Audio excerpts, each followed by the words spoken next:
Hello दोस्तों, स्वागत है आप सबका हमारे यूट्यूब चैनल इनके मैथ्स पे। और नए साल की पहली वीडियो में आप सबका स्वागत है और सभी को हैप्पी न्यू ईयर, नव वर्ष की हार्दिक शुभकामनाएं आप सभी को। आप जिस भी एग्जाम की प्रिपरेशन कर रहे हैं इस साल आप उसमें क्वालिफाई हो जाएं और फाइनल सिलेक्शन लेकर के एक अच्छी पोस्ट पे आप पोस्टेड हों, यही मैं चाहूँगा और यही मैं आप सबके लिए कामना करता हूँ। ठीक है, तो नए वीडियो शुरू करने से पहले अगर आपने पुरानी वीडियो नहीं देखी होगी तो जरूर से देख लीजिए। ठीक है, क्योंकि साल बदल रहा है, समय नया आ रहा है, लेकिन एसएससी का ये हमेशा से ऐसा टेंडेंसी रहा है कि वो पुराने क्वेश्चन को रिपीट करता है।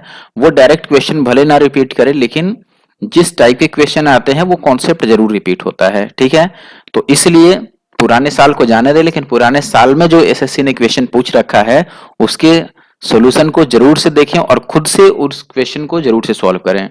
ठीक है, मैं बात कर रहा हूं सीजीएल प्री एग्जामिनेशन 2022 की, जो आपका दिसंबर में लिया गया था। 1 से 13 दिसंबर के बीच में आंसर की भी आउट हो चुकी है और बहुत जल्द उसका रिजल्ट भी आ जाएगा। ठीक है, तो अगर आप सीजीएल मेंस की प्रिपरेशन कर रहे हैं, चूंकि मेंस की डेट अभी आई नहीं है, ठीक है, बाकी नेक्स्ट जो सीजीएल होने वाला है तो सीजीएल प्री का जो फॉर्म भरा जाएगा या फिर सीजीएल का जो फॉर्म भरा जाएगा 2023 के लिए, उसका डेट आ चुका है एसएससी के नए कैलेंडर में। ठीक है, और वो 1 अप्रैल का डेट है, यानी कि आप मान लो अप्रैल 2023 में आपको फॉर्म भरना है। ठीक है, 2023 यानी कि अब इसी साल में। ठीक है, तो अगर आप सीजीएल मेंस की प्रिपरेशन कर रहे हैं या फिर सीजीएल प्री की ही प्रिपरेशन कर रहे हैं या फिर सीएचएसएल की प्रिपरेशन कर रहे हैं, इन सभी एग्जाम्स के लिए ये जरूरी है कि आप जो सीजीएल प्री 2022 वाला है इसके मैथ्स, रीजनिंग, इंग्लिश और जीएस सबके प्रीवियस ईयर क्वेश्चन को सॉल्व कर लें। ठीक है, तो अभी मैं इस वीडियो में दोस्तों 3 दिसंबर का सेकंड शिफ्ट सॉल्व करने वाला हूं। इसमें मैथ के जो क्वेश्चन पूछे गए थे उनको सॉल्व करेंगे और अगर आपके पास पीडीएफ नहीं है तो जितने भी इंपॉर्टेंट अपडेट्स आते हैं, पीडीएफ आती हैं या फिर आपके एग्जाम से रिलेटेड जो भी न्यूज आती है या रिक्रूटमेंट आती है, उन सब की पीडीएफ और वैकेंसी का जो प्रोस्पेक्टस है वो सब मैं अपने Telegram group NK maths Nandu Kumar पे जरूर सेंड करता हूं। तो आप हमारा टेलीग्राम ग्रुप जरूर से ज्वाइन कर लें और यूट्यूब पर भी हमें एनके मैथ्स नंदू कुमार इस चैनल को सब्सक्राइब कर लीजिए। ठीक है, अगर आप इंस्टाग्राम पे हैं तो इंस्टाग्राम पे आप डायरेक्ट सर्च कर सकते हैं एनके मैथ्स नंदू कुमार और वहां पर आप जो डाउट चाहें, जैसा भी क्वेश्चन चाहें वो आप मुझसे शेयर कर सकते हैं और सोल्यूशन आप ले सकते हैं। ठीक है, वीडियो बाइलिंगुअल होगी और बाइलिंगुअल पीडीएफ ऑलरेडी मैंने प्रोवाइड करा रखी है आपको। बाइलिंगुअल का मतलब अलग अलग पीडीएफ वहां पर मैंने प्रोवाइड करा रखी है। ठीक है, तो अभी मैं स्टार्ट करता हूं पहले क्वेश्चन से और आशा करता हूं कि साल की पहली वीडियो आप सबके लिए अच्छी रहेगी और इस वीडियो में आप बहुत कुछ सीख पाओगे। ठीक है, और अगर आपको ये पहली वीडियो साल की अच्छी लगे तो जरूर से लाइक करना और कमेंट करना बिल्कुल भी ना भूलना। पहला क्वेश्चन जो आपके सामने है वो है, in an equilateral triangle ABC D is the mid point of side BC if the length of BC is 8 centimetre then the height of the triangle. देखिए, चूंकि ये ट्रायंगल आपका जो दिया हुआ है एबीसी, ये एक इक्विलेटरल ट्रायंगल है और इसमें आपको बीसी की साइड दे ही रखी है कि 8 है, यानी कि आपको साइड दे दिया कि जो साइड है वो 8 है और आपसे हाइट पूछ रहा है, तो या तो आप डायरेक्ट हाइट का फॉर्मूला यूज कर सकते हैं, वो होता है √3/2 और इंटू का साइड। तो आप यहां लिखोगे √3/2 और इंटू साइड के जगह पर 8 लिखोगे तो ये 2 चौके 8 यानी 4 और √3 आएगा, जो कि ऑप्शन डी में है। ये पहला तरीका हो सकता है। दूसरा है कि आप यहां से हाइट ड्रॉ कर लो और ये 8 है तो इसका हाफ ये 4 हो जाएगा और ये तो 8 ही रहेगा, क्योंकि इक्विलेटरल ट्रायंगल में तीनों साइड सेम होता है। और बाकी यहाँ पर पाइथागोरस यूज करके आप एसी की या फिर एडी की वैल्यू निकाल सकते हो, जो भी अपना हाइट है वो। ठीक है, सेकंड क्वेश्चन पर मैं आ जाता हूं दोस्तों। सेकंड क्वेश्चन अपने पास है, दोपहर 12:30 बजे एक चोर एक बाइक को चुरा ले गया और 48 की स्पीड से वो भागता है, यानी कि गति से वो स्कूटर को चला के गया है। आधे घंटे बाद चोरी का पता चला। इसका मतलब था कि नए साल की खुशी में जो मालिक था वो कहीं पार्टी कर रहा था। ठीक है, और चोर लेके चला गया 12:30 बजे भाई। आधे घंटे बाद पार्टी से आने के बाद मालिक को पता चला कि चोर तो भाई लेके चला गया बाइक। फिर बाइक का मालिक दूसरी बाइक पर देखो 58 किलोमीटर प्रति घंटा की रफ्तार से उसका पीछा करना शुरू करता है। और मजे की बात यह है कि ये जो मालिक है इसको ये पता है कि चोर किस तरफ भागा है और किस रास्ते से भागा है, तभी ये उसी रास्ते पर 58 की रफ्तार से उसका पीछा करना शुरू करता है। आपको बताना है कि चोर का जो किस्मत है वो कितने बजे खराब होगा और वो कितने बजे पकड़ा जाएगा। तो बिल्कुल भी मुश्किल सवाल नहीं है, ये रिपीटेड क्वेश्चन है, ऐसा बहुत बार मैंने कराया हुआ है।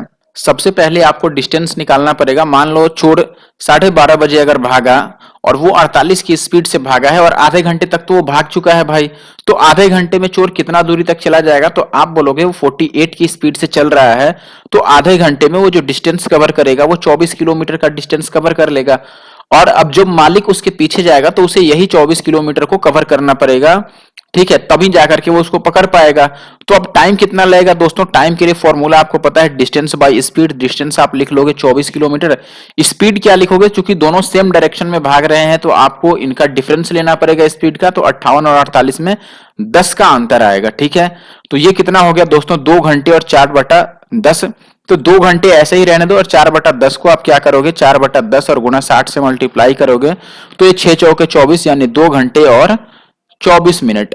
अब पहली बात कि 24 मिनट जहां भी दिखे आप आंसर लगा सकते हो। क्यों? क्योंकि ये 12:30 बजे आधे घंटे बाद यानी कि 1 बजे में आपको जोड़ना है। 1 बजे के इतना यानी कि 2 घंटे 24 मिनट बाद, तो 1 बजे में अगर 2 घंटे 24 मिनट आप जोड़ते हो तो वो 3:24 बनेगा, यानी कि ऑप्शन डी जो है वो अपना सही उत्तर है। ठीक है। तीसरे क्वेश्चन में आपको बोला गया है कि if triangle ABC is similar to triangle FDE such that AB equal to 9 centimetre, AC equal to 11 और ये सारी वैल्यूज दे रखी हैं, BC बताना है। ठीक है, सबसे पहले मैं डायग्राम ड्रॉ कर लेता हूं। तो डायग्राम मैंने बना दिया, इसमें वैल्यू लिख लेते हैं। पहला है ABC, तो ये पहला ट्रायंगल हो गया अपना ABC। दूसरा ट्रायंगल है FDE, this one is FD and E। आपको AB दिया है 9, AB 9 हो गया, AC 11 है, AC 11 हो गया। DF जो है DF ये 16 है तो ये 16 हो गया। DE कितना है अपने पास? 12 है, तो BC पूछ रहा है। आपको पता है कि जब दो ट्रायंगल सिमिलर होते हैं दोस्तों, सिमिलर होने की कंडीशन में उनके जो भुजाएं होती हैं वो समानुपाती होती हैं। यानी कि आप इसमें बोलोगे AB और बाई FD ये किसके बराबर होगा दोस्तों? BC और बाई DE के। और इतने से आप वैल्यू निकाल सकते हो, क्योंकि हम देखो अगर इतने में ही मान रख लें तो AB कितना हो जाएगा? 9 अपने पास, अपॉन में FD आपको पता है कि कितना है? 16। इधर BC हमें निकालना ही है तो BC को x रख देते हैं, DE अपने पास 12 है। तो अगर 4 से काट लो तो ये कट जाएगा, 4 चौके 16 और ये 4 तियां 12, तो 9 तियां 27/4 आएगा आपका x का मान। ठीक है, तो 6 चौके 24, 3 27/4 ऑप्शन डी में है, तो ऑप्शन डी अपना सही आंसर है। क्वेश्चन नंबर 4 पे आ जाते हैं। अब आ जाओ भाई। क्वेश्चन नंबर 4 है आपके पास, the radii of 2 cylinders are in the ratio 1:4 and their heights are in the ratio 4:3, their volumes. अच्छा बताओ, वॉल्यूम, सिलेंडर का वॉल्यूम क्या होता है? पाई आर स्क्वायर एच, यही होता है। लेकिन चूंकि दोनों सिलेंडर ही है तो पाई का कोई रोल नहीं रह जाएगा, पाई तो कैंसिल आउट हो जाएगा, बस आर स्क्वायर और एच लिख दो। तो आर 1 का स्क्वायर 1 और इंटू इसका एच कितना होगा? 4। और दूसरी में ये आर है आपके पास 4 चौके 16 और इंटू इसका एच कितना है? 3। तो ये इस 4 से काट दोगे अगर 4 चौके 16, तो ये 1:4:12 आ रहा है, जो कि ऑप्शन फर्स्ट में है। ठीक है। अब क्वेश्चन अगर 5 की बात करें तो उससे पहले आपके पास ये जो दिख रहा है ये मेरी पुरानी वीडियो है, जो आपके एग्जाम के लिए काफी हेल्पफुल साबित होंगी अगर आप इनको पूरी तरीके से देख करके और इसमें प्रैक्टिस करते हो। तो सारी की सारी इसमें से 99% जो क्वेश्चन है या फिर सेट्स मैंने सॉल्व किया है वो CGL की और CHSL और CPO की मिलेंगी।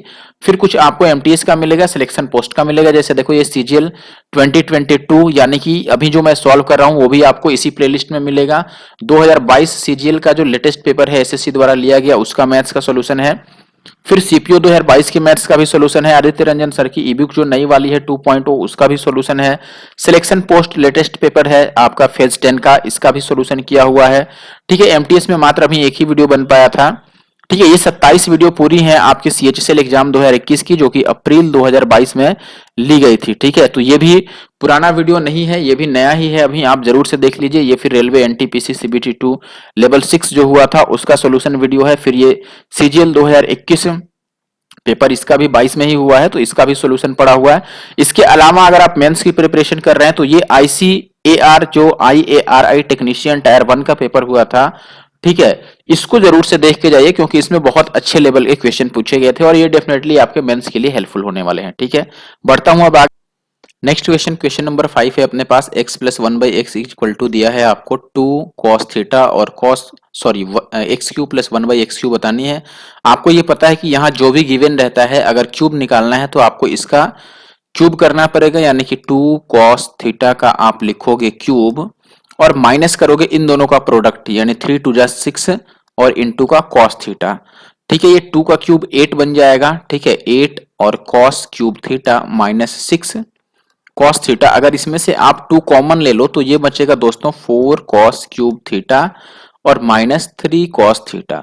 आपको ये बात पता होनी चाहिए कि ये जो चीज लिखी हुई है ये फॉर्मूला है कॉस 3 थीटा की, तो इसके जगह पर कॉस 3 थीटा आएगा, यानी कि जो आंसर बनेगा ये 2 और कॉस 3 थीटा, ऑप्शन बी जो है वो सही आंसर बनेगा। बी सॉरी सी था शायद, आई थिंक।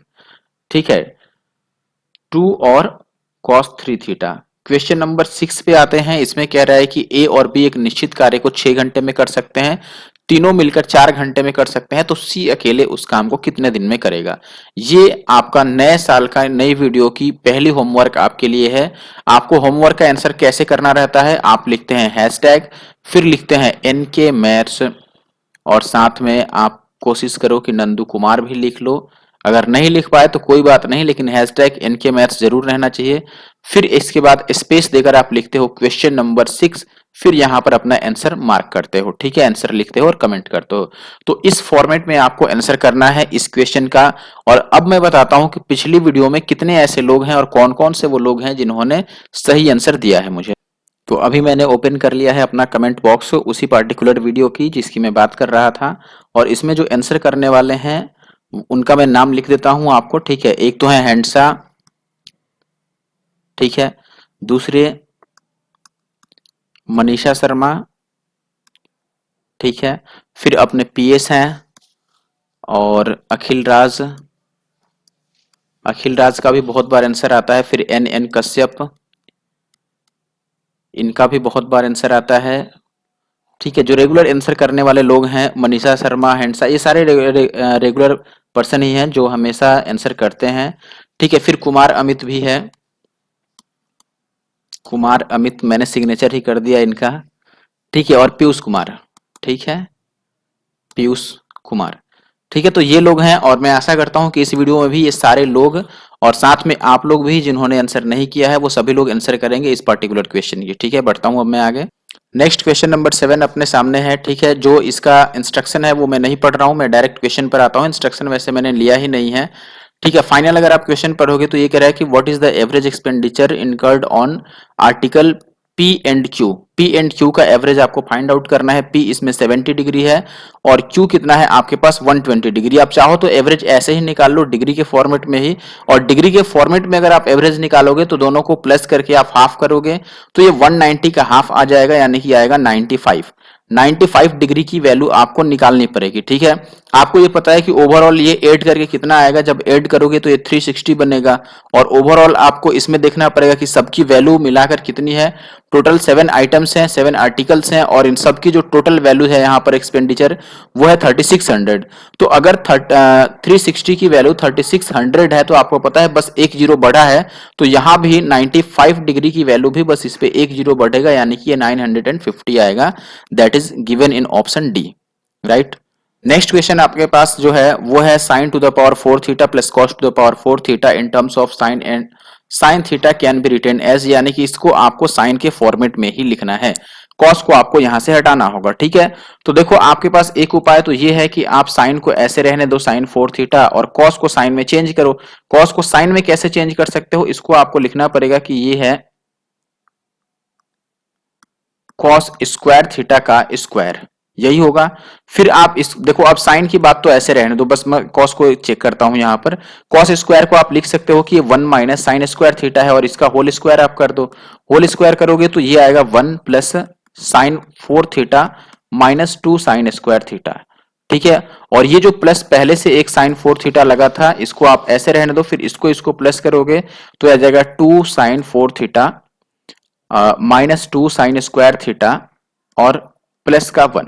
ठीक है, तो 2 साइन 4 थीटा तो सब में है, माइनस 2 साइन स्क्वायर थीटा और प्लस का 1, ये ऑप्शन डी में है। क्वेश्चन नंबर 9 आपके पास है 3 circles of radius 6 centimetre are kept touching each other, यानी एक दूसरे को टच कर रहे हैं।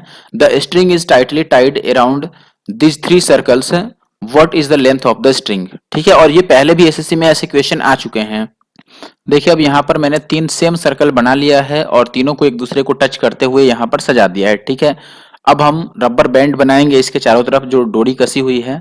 तो एक देखो, एक तो ऐसे हो गई डोरी अपनी ये। चलो इसको मैं किसी और कलर से दिखा देता हूँ आपकी सुविधा अनुसार। ठीक है, ग्रीन ले लेते हैं। देखो यहाँ से एक तो ऐसे बनेगा आपका, ठीक है, फिर ऐसे, ध्यान से समझना आप, और फिर यहाँ से बनेगा एक लाइन ऐसे। ठीक है, अब देखो इसमें होगा क्या, ये भी आप ध्यान रखिए कि ये वाली जो है हिस्सा, ये वाला, ये भी उसी जो वो स्ट्रिंग है उसी का ये हिस्सा है। ठीक है, यहाँ भी स्ट्रिंग फैला हुआ है ये पूरा, और इस पे ऐसे ही वो स्ट्रिंग यानी कि जो धागा है या फिर डोरी है वो इस पर भी है वो। ठीक है, अब देखो जब आपको इस धागे की लंबाई बताना होगा तो आप सबसे पहले यहां से देखो कि देखो मान लो यहां से सेंटर से अगर मैं इसको टच कर देता हूं और वैसे ही मैं यहां से इसके सेंटर को टच कर देता हूं और इनको मैंने मिला दिया, और सेम यहां पर भी ऐसे ही होगा। ठीक है, यहां भी मैंने सेंटर से इसको टच कर दिया ऐसे। ठीक है, और यहाँ पर इसके सेंटर से टच कर दिया और फिर यहाँ से मैंने इसको मिला दिया और इसके सेंटर पे भी टच कर दिया और इसके भी सेंटर पे टच कर दिया। ठीक है, अब ये यहां तक होना चाहिए। अब इसमें आप देखोगे एक चीज कि ये जो है ये लेंथ आप देखना, ये लेंथ यहां से यहां तक जो है ये क्या है, रेडियस है इसका। ये भी रेडियस होगा और ये भी रेडियस होगा। अब ये अगर ये जो पूरी लाइन है अगर मैं इसका नाम ए बी रख दूं तो आप देखो कि जो लाइन ए बी है, चलो इसको सी रख दिया, ए बी ये 2r है, ये ऐसे ही AC जो है ये भी 2r बन जाएगा और BC भी क्या बन जाएगा अपने पास 2r। और ये पैरेलल होने के कारण, क्योंकि ये यहाँ पे 90 डिग्री है और ये मान लो टेंजेंट और रेडियस के बीच का एंगल जो होता है वो 90 होता है, तो ये भी एक आपका क्वाड्रिलेटरल बन गया। ठीक है, जिसको आप रेक्टेंगल कह सकते हो, तो ये भी 2r बनेगा, वैसे ये 2r बनेगा और ये 2r बनेगा। तो आप देखोगे कि अगर पूरी धागे की लंबाई निकाली जाए तो 2r यहां पर, 2r यहां पर और 2r यहां पर। मैं फॉर्मूले डायरेक्ट थ्योरी की ही बात कर रहा हूं, अगर डायरेक्ट फॉर्मूला आप चाहो तो मैं डायरेक्ट फॉर्मूले लिख के ही सॉल्व कर देता, लेकिन ये मुझे लगता है ज्यादा बेहतर होगा, आपको हमेशा याद रहेगा। तो देखो 2 3 6r, 6r तो हो गई केवल जो यहां पर स्ट्रेट स्ट्रिंग है उसका। ठीक है, लेकिन जो कर्व्ड पार्ट है इसका, यहां पर देखो ये कर्व्ड पार्ट है इसका, ये कर्व्ड पार्ट है और ये कर्व्ड पार्ट है, ये कितना बनेगा। तो जो जब भी कर्व पार्ट बने, चाहे यहां पर आप 3 सर्कल रखो या फिर नंबर ऑफ सर्कल्स को आप 4 कर दो या 5 कर दो, लेकिन जो टोटल कर्व्ड पार्ट बनेगा वो मिलके एक सर्कल ही बनाता है। तो आप यहां पर डायरेक्ट एक सर्कल का पेरीमीटर ले सकते हो, जिसको आप सरकमफ्रेंस बोलते हैं, परिधि, हिंदी में परिधि बोलते हैं। तो आप डायरेक्ट यहाँ 2 पाई आर लिखोगे और यही फॉर्मूला होता है इस केस में। जब भी आपको रेडियस कुछ भी दिया रहे तो आप डायरेक्ट ये लगा लोगे, और इस पे अलग अलग शिफ्ट में क्वेश्चन आ चुके हैं। आगे की शिफ्ट में आप देखेंगे कि सेम क्वेश्चन, बस यहाँ पर रेडियस की वैल्यू बदल के 4 कर दी गई है और सेम क्वेश्चन आपको मिलेगा। ठीक है, अब अगर आपको ये जानना हो कि ये पूरी एक सर्कल कैसे बन गई तो मैं आपको इसका भी जवाब दे देता हूं। देखो ये 90 डिग्री है आपके पास, ये भी 90 डिग्री है, और ये चूंकि 2r 2r 2r है तो ये एक इक्विलेटरल ट्रायंगल हो गया, सो दैट ये जो एंगल है वो 60 डिग्री बन गया। तो आप देखोगे 9 9 18 और 6 24, 240 डिग्री चला गया, तो बचा ये कितना, 120 डिग्री यहाँ पे, 120 डिग्री यहाँ पे, एंड यहाँ पे भी 120 डिग्री, और 3 जगह 120 बना, तो ये 12 या 36 यानी कि ओवरऑल एक सर्कल बन गया। ठीक है, अब इसमें डायरेक्ट आप वैल्यू पुट कर दो, 6r के जगह पर 6 रख दोगे तो ये 36 आएगा, इस r के जगह पर 6 रख दोगे तो 6 दूना 12 और पाई, तो 36 + 12 पाई, ये है ऑप्शन ए में। ठीक है, अब बढ़ता हूं मैं आगे। अगर ये पसंद आया हो तो जरूर से मुझे लाइक और कमेंट करके बताएं। नेक्स्ट क्वेश्चन जो है अपने पास वो है क्वेश्चन नंबर 10। x की वैल्यू गिवन है, x जो है वो 0 से बड़ा है। फिर आपको बताना है वैल्यू √x - 1/√x की। ठीक है, देखो सबसे पहले अगर यहां से आप √x निकालते हो, यानी कि आपको स्क्वायर रूट लेना पड़ेगा 3 + 2√2 का। आपको ये फॉर्मेट पता होगा कि ऐसे केस में इसको हम 2 पार्ट में ऐसे डिवाइड करते हैं कि मल्टीप्लाई करके ये आए लेकिन प्लस करने पर ये आ जाए। ठीक है, तो आप इसको 2 × 1 कर सकते हो, 2 1 = 2 आएगा और 2 और 1 3 हो जाएगा। तो इसका जो आंसर बनेगा √x का वो क्या बनेगा, √2 और प्लस का 1, राइट, यही बनेगा। इसमें बस आपको स्क्वायर रूट लगा देना है। ये रूट एक्स की वैल्यू है तो 1/√x की वैल्यू क्या होगी दोस्तों, 1/√2 प्लस 1, और अगर इसको रेशनलाइज करोगे तो ये बन जाएगा √2 - 1। परिमेयकरण करोगे यानी कि √2 - 1 से ऊपर नीचे मल्टीप्लाई कराओगे। अब दोनों का डिफरेंस लिखना है तो √x की जगह पर ये वैल्यू लिख दो √2 + 1, और -1/√x की जगह पर ये वैल्यू लिख दो यानी कि √2 - 1। तो ये हो गया √2 + 1 - √2 और +1, तो ये कैंसिल आउट होगा और ये बनेगा 2। तो ऑप्शन सी जो है वो सही आंसर। देखें दोस्त, जो अगला क्वेश्चन है आपको इसमें the population of the given states, ये टोटल पॉपुलेशन दिया है आपको। ये बोला है, डायरेक्ट क्वेश्चन पे आते हैं। ये कह रहा है कि यदि वर्ष 1998 में गोवा की जनसंख्या पिछले वर्ष की तुलना में 20% और अरुणाचल प्रदेश की जनसंख्या 10% की वृद्धि हुई थी, तो 1997 में गोवा और अरुणाचल प्रदेश की जनसंख्या का अनुपात क्या होगा। यानी कि ये 98 का जो डेटा है वो गिवन है, आपको 97 का निकालना है, यानी कि एक साल पीछे जाना है। उल्टा कॉन्सेप्ट यूज कर लेंगे परसेंटेज का डायरेक्ट। देखो, सबसे पहले अगर आपको रेशियो ही बताना है तो आपको इस टोटल वैल्यू की कोई जरूरत नहीं है और ना ही इनकी जरूरत है, क्योंकि हमें रेशियो बताना है तो हम डायरेक्ट परसेंटेज पे आ जाते हैं। देखो, अगर गोवा की आप बात करोगे तो ये अभी 12% है, लेकिन होगा क्या दोस्तों, अगर ये इस 12% कब हुआ है, या फिर जितना भी ये जनसंख्या बना है ये कब बना है, 20% बढ़ने के बाद। तो 20% कम करना होगा तो आप पीछे चले जाओगे, 100/120 लिखोगे। और रेशियो अगर आप बात करो अरुणाचल प्रदेश की तो ये 25 है, तो यहाँ 25 लिखोगे। और ये कितना पीछे होगा भाई, 10% बढ़ा है, तो इसको 110 से डिवाइड कर दोगे। बस ये निकाल लो, इस 0 से ये 0 कट जाएगा, इस 100 से ये 100 कट जाएगा, इस 12 से ये 12 कटेगा, तो ये 25/11 आया, तो 11 इधर आएगा, तो ये बनेगा 11 और 25, 11 और 25 यानी कि ऑप्शन बी। ठीक है। नेक्स्ट क्वेश्चन है अपने पास, Suman paid 9600 in interest on a loan she obtained 5 years ago with a simple interest rate of 16%. What was the amount of the loan she had taken? ठीक है, देखो 5 साल पहले अगर वो 16% की दर से ली थी तो और इतने रुपए का भुगतान किया, तो आपको इसमें बताना है कि प्रिंसिपल कितना था, उसने कितना लोन दिया था या फिर लिया था। तो ये आपके लिए होमवर्क है, क्वेश्चन नंबर 12। कैसे आंसर करना है होमवर्क का आप पीछे देख लो, इसी वीडियो में मैंने बता रखा है। अभी मैं आ जाता हूँ क्वेश्चन नंबर 13 पे। क्वेश्चन नंबर 13 की अगर बात करोगे तो ये आपसे पूछ रहा है कि tan थीटा -14 पाई की वैल्यू क्या होगी, राइट। अब देखो, इसमें जैसे ये लिखा है यहाँ पर आप इसको ऐसे लिख सकते हो कि ये tan हो गया, और अगर मैं इनमें से माइनस को बाहर ले लूं तो ये बनेगा कितना, 14 पाई और माइनस का थीटा। ये ऐसा कुछ केस बनेगा। आपको ये बात पता होनी चाहिए कि tan माइनस थीटा की वैल्यू जो होती है वो -tan थीटा होता है, ठीक है। क्योंकि अगर आप क्वाड्रेंट में देखो तो tan माइनस थीटा जो आता है ये थर्ड क्वाड्रेंट में आता है। माइनस में थीटा जब भी होगा तो थर्ड क्वाड्रेंट में आएगा, और थर्ड में tan नेगेटिव होता है, इसीलिए इसकी वैल्यू -tan हो जाती है। तो आप इसको डायरेक्ट इस माइनस को बाहर लोगे तो ये बनेगा tan 14 पाई और माइनस थीटा। अब 14 पाई चूंकि 2 पाई का मल्टीपल है, इसीलिए वैल्यू ये tan का tan में ही रह जाएगा, लेकिन निगेटिव होगा। देखो 14 पाई ये 2 पाई का मल्टीपल होने का मतलब कि यहां पर आएगा और यहां पर आएगा, फिर इसमें से अगर कुछ माइनस करोगे तो फिर से थर्ड क्वाड्रेंट में आ रहा है, यानी कि इसकी वैल्यू फिर से निगेटिव जाएगी। तो ये माइनस और फिर से ये बनेगा कितना दोस्त, माइनस का tan थीटा, ठीक है। ये फिर से माइनस का tan थीटा बनेगा, तो ये माइनस माइनस प्लस बन गया, यानी कि ओनली tan थीटा बचेगा, जो कि ऑप्शन ए में आपको गिवन है। क्वेश्चन नंबर 14 पर आ जाते हैं। अब क्वेश्चन नंबर 14 में आपसे पूछा गया है कि 7 टू द पावर 42 को 48 से डिवाइड करने पर रिमाइंडर क्या मिलेगा आपको, ठीक है। देखो 7 टू द पावर 42 को अगर 48 से ही डिवाइड करना चाहते हो तो इसको आप ऐसे लिख सकते हो, 7 का square to the power 21 divided by 48, और ये 7 का स्क्वायर 49 हो गया, जिसको आप 48 और प्लस 1 लिख सकते हो, ठीक है। और जो पावर 21 है इसको आप ऐसे ही रहने दो, और ये 48।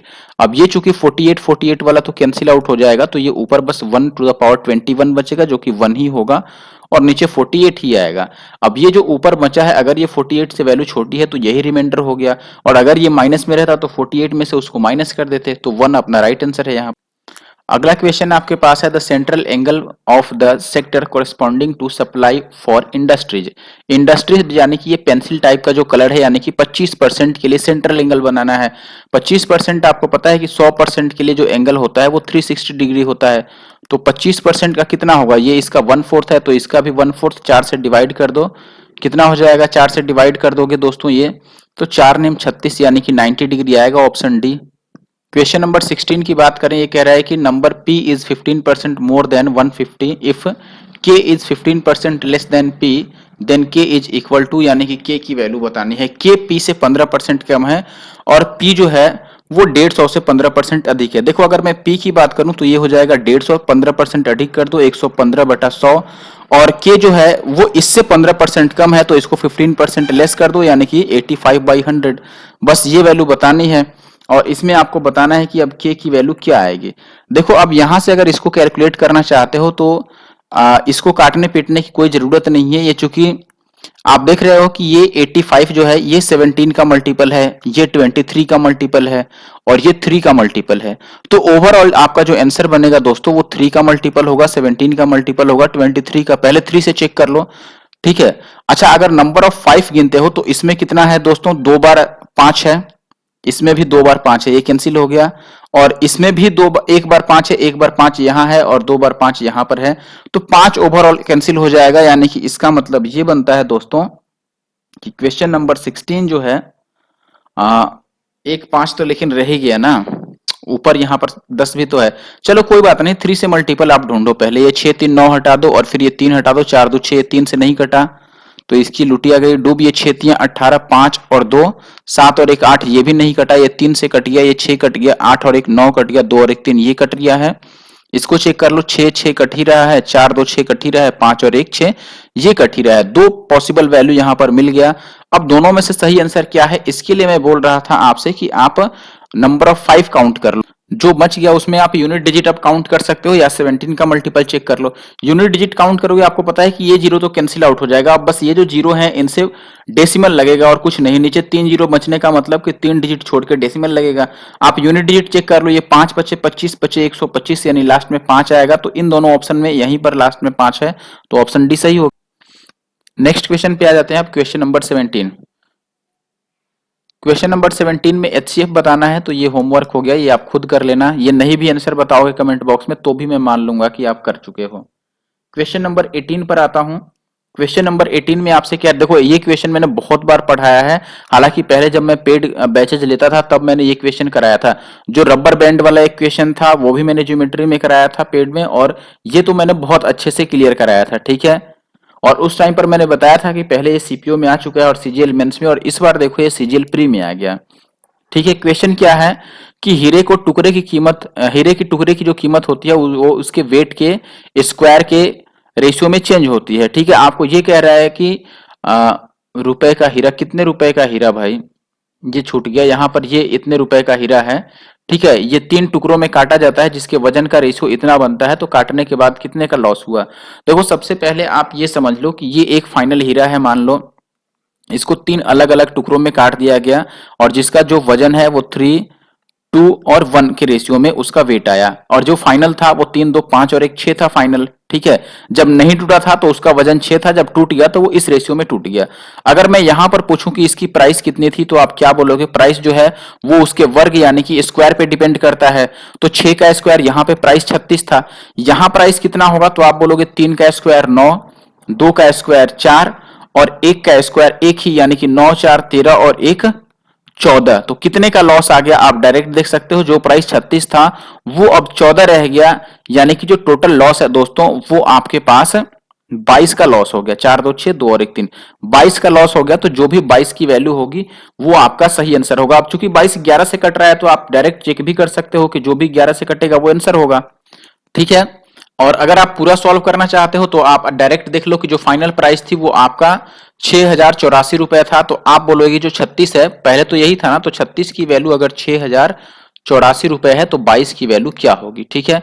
तो आप इससे काट लो, अगर आप काटते हो 2 से तो ये 11 दूना 22 और 2 से 18 दूना 36, 18 से इसको काटते हो तो 18 तिया 54, 6 और 8 फिर से, ये 18 से पूरा कटेगा या नहीं, 18 तिया 54, 6 और 8, ठीक है। तो बचेगा आपके पास फिर से 18 तिया 54 ही, तो 6 और 8 14 और 18 अट्ठे 144। तो 1 इंटू 8 लास्ट डिजिट 8 बनेगा, लास्ट डिजिट 8 सब में है, ठीक है। तो आपको मल्टीप्लाई ही करना पड़ जाएगा, ये फाइनल वैल्यू बना 11 इंटू 338, तो ये आ गया 8, फिर 8 और 3 11 का 1, ठीक है। तो लास्ट में 18 आएगा, तो 18 यहाँ पर दो दो जगह आपको दिख रहा है तो मल्टीप्लाई ही कर लो, लेकिन ये 37 पे नहीं जा सकता, तो यही आंसर बनेगा इसका फाइनल, ठीक है। जो 18 नंबर आपका क्वेश्चन है इसका फाइनल आंसर 37 हो सकता है कि चला जाए। ठीक है, इसीलिए बेटर होगा कि मल्टीप्लाई ही कर लें। इतना मुश्किल काम नहीं है 11 से मल्टीप्लाई करना। देखो 8 का 8 आ गया, फिर 8 3 11 का 1 आ गया, फिर 3 3 6 और 1 7 और 3 का 3, तो 37 और 18 आपका आंसर होगा। अब बढ़ता हूं क्वेश्चन नंबर 19 पे। 19 नंबर में कह रहा है कि एक वस्तु का अंकित मूल्य है इतना रुपया, त्योहारी सीजन के कारण एक निश्चित प्रतिशत छूट की घोषणा की जाती है। रामू कम कीमत पर एक वस्तु खरीदता है और इतने रुपए पर बेचता है और इतने प्रतिशत का लाभ कमा लेता है। तो आपको बताना है कि उसको कितना डिस्काउंट मिला था। अब सबसे पहले तो आप इसके लिए सीपी निकाल लो। जब इतना पर बेचने से इसे इतने परसेंट का लाभ हो गया तो इसका सीपी कितना होगा, आप लिखोगे 10927 और इंटू 100/100 में ये ऐड कर लो तो ये बनेगा कितना, 100 में ऐड करोगे तो 111.5। इस पॉइंट को हटा लो, एक जीरो और चिपक जाएगा। अब ये 7 2 9 9 से कट ही रहा है, फिर इसको काटने के लिए तो कोई बुद्धि लगानी पड़ेगी। चलो 5 से काटते हैं। अगर 5 से काटोगे तो 5 दूना 10, एक एक 5 दूना 10 और 5 तिया 15, इतनी बार में कट जाएगा। ठीक है, और ये 5 से अगर आप इसको 2 से काटते हो, हमने इसको 5 से काटा था तो 5 से ही काटते हैं, तो ये 5 दूना 10 यानी कि ये 200 आ जाएगा। इससे देखो ये कट जाएगा, 9 तिया 27, 9 दूना 18 और 2 20। इसके बाद अगर कटता हुआ नहीं नजर आ रहा है तो कोई बात नहीं, हम रेशियो में ही यूज कर लेंगे। देखो एमपी कितना था, यानी कि प्राइस लिखा कितना था, 10,927 रुपए, लेकिन इसके लिए सीपी कितना बना, इसके लिए सीपी ये बना। ठीक है, इसको आप ऐसे डायरेक्ट लिख लो जैसे है ये है 10,927 और गुणा में 200 और बटा 223। ठीक है ना। अब देखो कि इससे तो ये कैंसिल आउट हो गया, 223 अगर इधर आ जाएगा तो ये 223 रह गया और ये बन गया 200। तो डिस्काउंट कितने का मिल गया, 23 रुपए का, कितने पे भाई, 223 पे और इंटू का 100। तो ये ओवरऑल आ गया। अब ये 23 से अगर कट जाए भली भांति तो अच्छी बात है, नहीं तो कोई बात नहीं, 230 बनता है। ये बिल्कुल कटने के मूड में नहीं है तो कोई बात नहीं, आप चाहो तो इसके लिए अप्रोक्सीमेशन यूज कर सकते हो। ठीक है, या फिर डायरेक्ट आप डिवाइड भी कर सकते हो। देखो अगर 10 बार काटते हो, ये कितना है आप समझना, ये 2300 है पूरा और ये है 2230। इसको अगर आप 2230 ही लिख दो तो और कितना बच जाएगा, और 70 बचेगा, और ये आपका 2230 हो गया और ये भी 2230 हो गया। अब ये आपको पता है एक बार में कट गया, यानी कि ये 10 बार में कटेगा, और ये कितनी बार में और कट सकता है बताओ। ये एक बार भी नहीं कट सकता है, बहुत कम कटेगा, यानी कि 10 पॉइंट समथिंग आएगा, और वो भी छोटा वैल्यू। देखो क्योंकि ये एक बार में भी नहीं आ रहा है, तो अगर आप डेसिमल में लेके जा सकते हो, मान लो इसको, इसमें 70 ऐड करेंगे तो ये 2300 बन जाएगा। बिल्कुल हमने सही लिखा है यहाँ पर, ये 10 आ गया, और इसको अगर आप डिवाइड करते हो तो 0.700 ये बन रहा है, तो 0 से भी कम ही जाएगा, 9 तक तो नहीं जाएगा, फिर ये आंसर होना चाहिए। बाकी आप पूरा पूरा अगर चाहो कैलकुलेट करना तो कैलकुलेट करके अपना चेकआउट कर लेना है आप। ठीक है, आगे बढ़ जाते हैं। अब क्वेश्चन नंबर 20 पर आते हैं, और ये आपको बिल्कुल निराश नहीं करेगा क्वेश्चन, क्योंकि ये फिक्स्ड पैटर्न पे है। जब भी x प्लस 1/x की वैल्यू -2 होती है तो x की जगह पर बस -1 पुट कर लेना है। तो ये -1 के पावर कितना हो गया भाई, 17, तो ये तो -1 ही रह जाएगा। ये 1/x⁻17 है तो ये भी -1 रह जाएगा, ये +1 बन जाएगा और ये भी +1 बन जाएगा। तो ओवरऑल वैल्यू क्या बन गया आपका, 0 बन गया। तो ऑप्शन डी जो है वो राइट आंसर है। क्वेश्चन नंबर 21 की अगर आप बात करो तो यहां पर आपको माध्य अनुपात यानी कि मीन प्रोपोर्शनल बताना है। माध्य अनुपात क्या होता है दोस्तों, दोनों के प्रोडक्ट का, जैसे ए और बी का मध्य अनुपात होता है √AB, तो आप ऐसे निकालोगे इसका 6 प्लस √8 जो है इसको आप लिख दो 2√2 और इंटू दूसरा है 3 माइनस √2।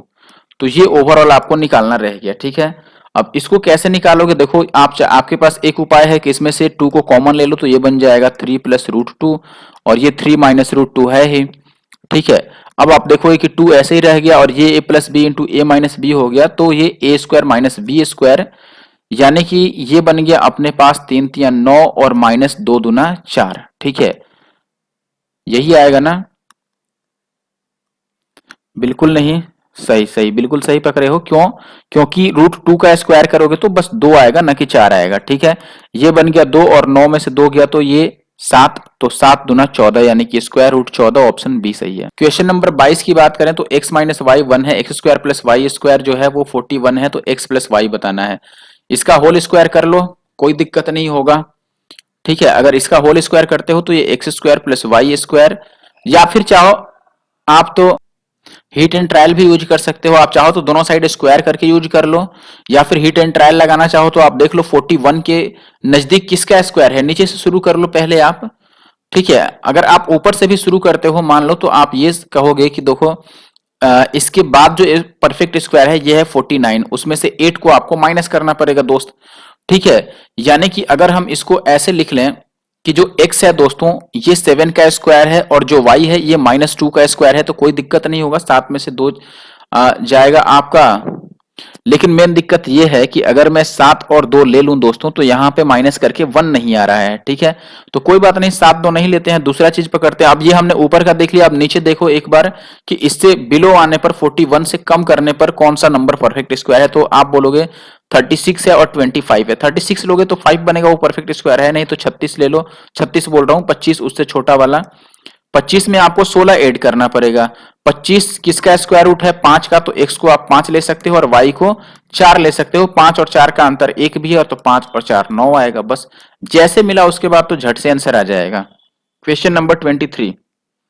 क्वेश्चन नंबर 23 की अगर बात करो तो आपको ये कह रहा है कि एक्स वाई जेड और GST, वाह क्या बात है, दोनों जो ट्रायंगल है वो सिमिलर है, ये आपको रेशियो दिया है, ये मीडियन है और ये फलाना फलाना फलाना है, तो इसकी वैल्यू बतानी है। अब देखिए इसके कथन के अनुसार मैंने डायग्राम ड्रॉ कर दिया है यहाँ पर। ये ट्रायंगल XYZ हो गया, ये GST हो गया, ये इसमें जो मीडियन है XV वो हो गया, इसका मीडियन GD हो गया। आपको ये बोला गया है कि x जो XY और रेशियो GS ये है 2:3, तो आपको बताना है ये, यानी कि YV और SD का रेशियो का स्क्वायर। आपको पता होना चाहिए कि जो लेंथ का रेशियो होता है वो हमेशा सेम रहता है, चाहे मीडियन का रेशियो ले लो, या हाइट का रेशियो ले लो, या साइड का रेशियो ले लो, या पेरीमीटर का रेशियो ले लो। तो यहाँ पर अगर आपसे YV और रेशियो SD पूछा जाए तो ये भी 2:3 ही होगा, और अगर इनका स्क्वायर करना है तो इनका भी स्क्वायर कर दो, यानी कि ये 4 और 9 आ जाएगा, तो ऑप्शन ए सही हो जाएगा। क्वेश्चन नंबर 24 की बात कर लेते हैं। ये कह रहा है कि विकास ने बाइक से कुछ दूरी तय की, वह 40% 40 की स्पीड से, 50% 25 की स्पीड से, और से 10% की दूरी जो है वो 10 की स्पीड से तय की, तो पूरी गति में औसत आपको बताना है। एवरेज स्पीड आपको पता है कि एवरेज स्पीड जो होता है ये होता है total distance upon total time. Total अगर डिस्टेंस की आप बात करोगे तो ये कह रहा है कि 40% दूरी वह, तो ओवरऑल दूरी अगर मैं 100% मान लूं तो कोई दिक्कत नहीं होनी चाहिए। 40% दूरी 40 की स्पीड से वो चली है। 100 में से अगर वो 40 किलोमीटर 40 की स्पीड से चला तो 1 घंटा लगा। 50% यानी कि 50 की दूरी वह 25 से चला तो यहाँ 2 घंटा चला, और शेष जो 10 की दूरी है वो 10 से चला तो यहाँ 1 घंटे और लग गया। तो ये बन गया 2 और 2 4, 4 से अगर इसको काटोगे तो 25 चौके 100 आ जाएगा, यानी कि 25 किलोमीटर प्रति घंटा। अब अगर मैं बात कर लूं लास्ट क्वेश्चन यानी कि 25 की, तो क्वेश्चन नंबर 25 में आपसे कह रहा है कि what is the ratio of production of refrigerator by company G to the production of refrigerator by company I. G कितना लिया है 260 और आई है 220। ये 0 से 0 काटोगे, 13 दूना 26, 11 दूना 22, तो 13 और 11 का रेशियो आएगा, यानी कि option C will be the right answer. ठीक है, तो इस वीडियो में बस इतना ही। फिर से जाते समय आपको हैप्पी न्यू ईयर ही बोल के जाऊंगा, क्योंकि ये जो वीडियो मैं शूट कर रहा हूं ये 1 जैन को ही शूट कर रहा हूं। ठीक है, 1 जनवरी 2023 को। ठीक है, तो आई होप कि वीडियो आपको अच्छा लगा होगा और आपके लिए काफी ये बेनिफिशियल साबित होगा भविष्य में अगर आप इस पर अमल करते हैं तो। ठीक है, तो मिलते हैं नेक्स्ट वीडियो में। Thank you for watching the video. ध्यान रखना जो क्वेश्चन पूछा गया है जवाब देना, और लाइक और कमेंट करके जाना।